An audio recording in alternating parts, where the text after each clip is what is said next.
우리 기록된 하나님의 말씀을 다 같이 합독하실 때에 하나님께서 여러분 각자에게 주시는 생명의 말씀으로 받으실 수 있기를 바랍니다. 데살로니가전서 5장 23절부터 다 같이 합독합니다. 평강의 하나님이 친히 너희를 온전히 거룩하게 하시고 또 너희의 온 영과 혼과 몸이 우리 주 예수 그리스도께서 강림하실 때에 흠없게 보존되기를 원하노라. 아멘. 1장 3절입니다. 너희의 믿음의 역사와 사랑의 수고와 우리 주 예수 그리스도에 대한 소망의 인내를 우리 하나님 아버지 앞에서 끊임없이 기억함이니. 아멘. 할렐루야. 이 데살로니가 전서의 말씀은 바울을 중심으로 한 제자들이 데살로니가 교회에 보낸 편지 글입니다. 1장부터 5장까지 되어져 있는데요. 저는 5장 23절의 말씀을 먼저 읽었습니다. 이 말씀을 보면 하나님께서 우리에게 원하시는 것이 있답니다. 하나님께서 믿음의 사람들에게, 하나님의 자녀들에게 원하는 것이 있습니다. 그것이 5장 23절에 두 가지 기록이 되어져 있는데요. 하나는 성경을 보세요. 하나님이 친히 너희를 온전히 거룩하게 하시고, 하나님은 여러분들이 온전히 거룩하기를 원하십니다. 또 하나 있습니다. 이어지는 말씀 보니까 또 너희의 온 영과 혼과 몸이 우리 주 예수 그리스도께서 강림하실 때에 흠없게 보존되기를 원한다. 주님 오시는 그때에 우리가 영과 혼과 몸이 흠없이 보존되기를 원하신다고 말씀하십니다. 하나님께서 우리에게 원하시는 거 꼽으라고 한다면 굉장히 많이 있겠지요. 그러나 성경은 이 두 가지를 말씀합니다. 이 말씀에 따라서 여러분들이 하나님을 섬기고 예수님을 믿고 살아가는 그 가운데에서도 거룩한 삶을 살아가시기를 바라고요. 흠없이 보존되는 여러분들 되시기를 주님의 이름으로 축원합니다. 그래서 주님 오시는 그날, 주님 앞에 심판대 앞에 설 때에 이런 모습으로 당당하게 어깨를 펴고 설 수 있기를 바랍니다. 저는 최근 들어서 영이 회복되어져야 된다, 혼이 변화되어져야 된다, 우리의 몸도 변화되어져야 된다라고 하는 것을 말씀을 드렸지요. 그런데 이 본문 말씀에 보니까 우리의 영과 혼과 몸이 흠없어야 된다라고, 그렇게 보존되어야 된다라고 말씀을 하고 있습니다.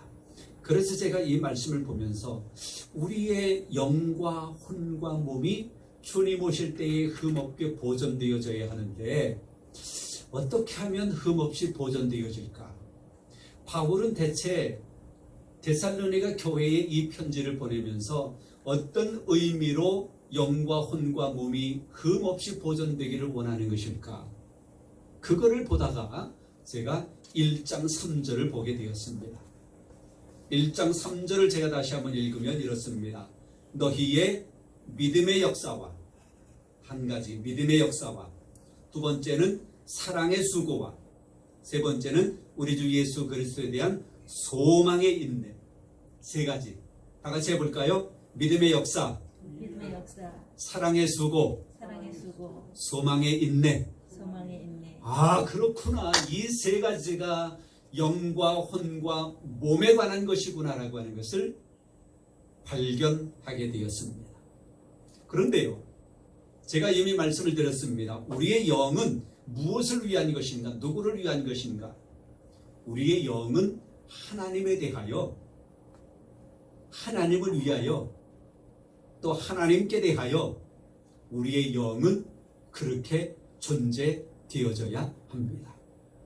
우리의 영은 하나님과의 관계 속에 있어야 되는 거라고 하는 거예요. 그리고 우리의 혼은 자신에 대하여, 내 개인의 믿음에 대하여, 그래서 내 혼은 내가 생각하고 사상을 가지고 가치관을 가지고 뜻을 가지고 목표를 가지고 생각하고 마음속에 무엇인가를 품고 하는 이 모든 혼적인 것들은 내 자신을 위해서, 여러분의 거룩한 생활을 위해서, 여러분의 고결한 삶을 위해서, 여러분들의 풍성하고 보람된 삶을 위해서 여러분들의 혼이 그렇게 작용되어져야 합니다. 여러분의 정서가 그렇게 작용되어져야 돼요. 그런데 어떤 사람들은 이 혼이 고민하고 막 그러는 분들 있잖아요. 그렇죠? 고민하고 괴로워하고 똑같은 일을 경험했음에도 불구하고 어떤 사람들은 하하하 웃어버리기도 하고 어떤 사람들은 찌푸리기도 하고 그래요. 경험하잖아요. 그러면 우리의 혼은 나 자신을 위하여 껄껄대고 한번 웃어버릴 수도 있어야 되고요. 그냥 흘려보낼 수도 있어야 되고요. 어떤 때는 우리가 생각하고 우리가 마음에 품고 가치관을 가지고 뜻을 가진 이 모든 것들이 내 자신이 보다 더 풍성한 삶을 살아가게 하기 위하여 우리의 혼은 그렇게 작용되어져야 합니다. 그런데 말씀드렸지요. 우리의 혼은 혼 자체로만 작용되어서는 안 돼. 영을 통하여 이 혼이 작용되어진다라고 하면 이 혼은 하나님의 뜻을 따라 생각하고 하나님이 말하게 하심을 따라 말하게 되고 하나님의 말씀을 통하여 가치관을 가지게 되고요. 하나님의 그 사상을 따라서 우리도 사상을 가지게 되고 하나님의 세계관을 통하여 우리도 세계관을 가지게 되어지고 우리의 혼이 나 개인적인 내 자체의 요 내 얄팍한 짧은 좁은 내 자신의 개인의 혼을 가지고 살아가서는 안 된다라고 하는 거예요. 영을 통하여 혼을 가져야 된다라고 하는 거지. 제가 살고 있던 집에서 서울로 오다 보면 오래전에 유치원에 커다란 현수막도 아니에요. 제대로 된 간판을 길게 그 건물만하게 그렇게 붙여놓고 있는 게 있었어요. 그게 뭐냐면 영어로 생각하고 영어로 말하기. 이해가 되시지요? 영어를 배우는 사람들은 영어로 생각해야 돼. 그래야 영어를 잘 말할 줄 아는 거예요. 근데 제가 그렇게 못해서 영어를 잘 못하는데 영어로 생각하고 영어로 말할 줄 아는 영어로 생각해야 돼. 마이크를 볼 때 우리가 마이크라고 말하지만 영어로 다 생각해야 돼. 우리의 혼이 작용되어질 때에 영으로 생각하고 그렇죠. 하나님의 말씀으로 생각하고 하나님의 뜻으로 생각하고 하나님이 말씀하시는 것을 통하여 생각하고 그래야 된다라고 하는 거죠. 세 번째 몸은요. 타인을 위해서 존재해야 되는 거예요. 몸은 우리 몸은 타인을 위하여 그래서 타인에 대하여 존재되어지는 것. 몸의 본능으로 살아가면 1차원적인 존재밖에 안 되잖아요. 짐승과 같은 존재. 그런데 우리는 못된 사람들을 보면 짐승만도 못하다 그래요. 그렇죠? 짐승만도 못하다 그래요. 우리의 몸은 타인을 위하여 존재해야 됩니다. 나 자신을 위하여 이 몸이 존재해야 하는 것은 합당치 않다라고 하는 거예요. 자, 그러면 이제 1장 3절 말씀으로 한번 연결을 시켜보십시다. 우리의 영이 흠없어야 된답니다. 그건 하나님에 대하여 믿음의 역사입니다. 믿음의 역사가 있어야 돼요. 여러분이 하나님의 영과 연합된 삶을 살아가지요. 그러면 그 영이 작용되어지는 결과물이 나타나야 되는데 그게 믿음의 역사인 겁니다. 믿음의 역사. 뭔가를 열심히 하는데 결과가 없다? 이번 이 긴 장마로 인해서 그 농부들의 그 울음을 들어보셨지요? 곧 수확할 때가 됐는데 다 떠내려갔다 이거지요. 다 썩는다 이거지요. 1년 내내 농사를 하고 수고를 하였지만 결과물을 얻지 못하면 눈물뿐이에요. 땅을 치며 통곡하는 거지요. 여러분이 몇십 년 동안 예수님을 믿고 믿음을 가지고 살아가고 하나님과 영과 연합된 삶을 살아간다고 하지만 그 믿음의 결과물이 나타나지 않는다면 우리의 믿음은 좀 더 성숙해야 돼요. 그래서 히브리서 말씀에 히브리서 11장에는 구약의 뼈대를 이룬 사람들을 열거하지요.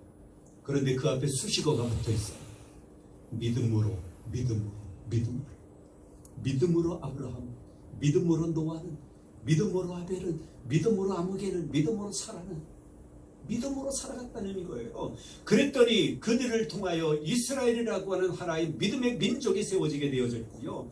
신약 성경에까지 그들의 이름은 믿음으로 살아간 위대한 믿음의 역사의 인물로 남게 된 겁니다. 여러분에게 믿음의 역사가 일어나기를 바랍니다. 믿음의 증거가 나타나야 한다라고 하는 겁니다. 자, 혼이라고 하는 것 자신에 대하여. 그런데 1장 3절에 보면 뒷부분 세 번째 소망의 인내가 있어요.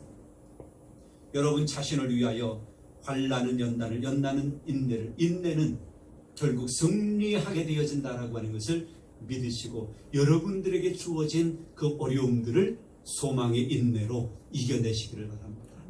이거는 영을 통한 우리의 혼이 제대로 되어져 있을 때 가능한 거예요. 그래서 주님의 재림 안에서 우리는 인내해야 돼요. 주님이 오시면 하나님의 나라에 이르게 되어지는, 이걸 생각할 때마다 우리는 어려움을 극복해 나아갈 수 있는 인내의 삶을 우리가 살아가야 되는 것인데요. 인내할 수 있는 것은 더 큰 유익을 얻기 위한 거예요. 한 달 동안 수고하는 것이 왜 수고해요? 엊그제 우리 아이가 체리를 하나 자기가 돈으로 사준대. 그러면서 오늘이 월급날이었어 그러더라고요. 그래서 기쁨으로 체리를 우리 집이 먹게 됐어요. 한 달 동안 수고한 그 수고의 대가가 한 달의 월급으로 우리에게 주어집니다. 그거를 바라보면서 인내하는 거예요. 장차 올 더 큰 유익을 위하여 지금 당하는 어려움을 인내해 나가는 거예요. 소망의 인내. 소망을 바라보고 인내한다는 거지요. 여러분의 믿음과 여러분의 삶이 그런 혼이 소망의 인내를 따라갈 수 있기를 바랍니다. 우리의 몸은요, 성경에 보니까 데살로니가전서 3장 12절에 보면 주님이 우리를 사랑하심과 같이 우리도 피차에 넘치게 사랑하라고 말씀하고 있습니다. 우리의 몸은 나 자신을 위한 것이 아니라 남을 위하여, 타인을 위하여 봉사하고, 우리의 입으로는 칭찬해주고, 우리의 눈으로는 그들의 아름다움을 보아줄 수 있고, 우리의 귀로는 그들의 아름다운 말을 들어줄 수 있고, 우리의 발은 봉사의 장소로 옮겨지고 복음을 증거하고 칭찬해주고 격려하고, 우리의 몸은 타인을 위하여 주님이 우리를 사랑하신 것 같이 피차가 안에 넘치게 사랑하라. 우리의 몸은 다른 사람을 위하여 존재하고, 그래서 우리의 영과 우리의 혼과 우리의 몸이 주님 오시는 그때에 흠없게 보존되어져야 된다고 말씀하고 있습니다. 여러분이 하나님을 섬기고 예수님을 믿고 살아가는 그 신앙의 삶 가운데 거룩한 삶이 지속되어지고요, 여러분의 영과 혼과 몸이 주님 오시는 그날 흠없이 보존되어진 그런 존재로 하나님 앞에 설 수 있는 은혜가 있기를 바랍니다. 기도하겠습니다.